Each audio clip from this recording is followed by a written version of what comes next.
Top 10 si Clarkson sa NBA history ngayon, kaya pala ayaw ibigay ng Knicks sa Miami. Tara kwentuhan! Ngayong off-season, mainit-init ngayon si kabayan Jordan Clarkson dahil sa kanyang mataas na value sa budget-friendly na presyo sa free agency, mga idol. Isa pa rin siya sa mga tinitignan bilang mga effective bench scorers sa NBA ngayon, lalong-lalo na sa isang NBA record at history na nakamit niya sa katapusan ng season. Alam nyo ba mga idol, top 10 ngayon sa NBA history si JC sa pinakamaraming puntos galing sa bench.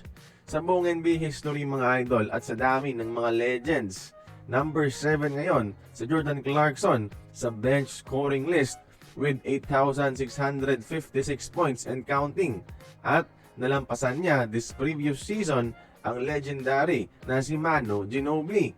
History na ang patunay na maaasahan talaga si Jordan Clarkson bilang isang sixth man.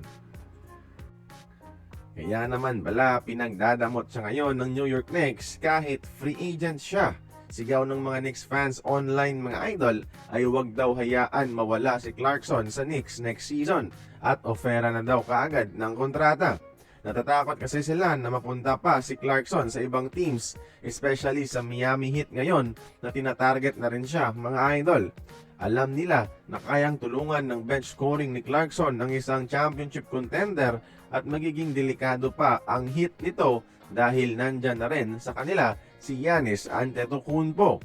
Kapag nakompleto kasi ng Heat ang pagbuo ng roster para sa next season, sila ang pwedeng magpatumba sa New York Knicks. Kaya ayaw ng mga fans na punta doon ng kanilang bench spark plug na si JC.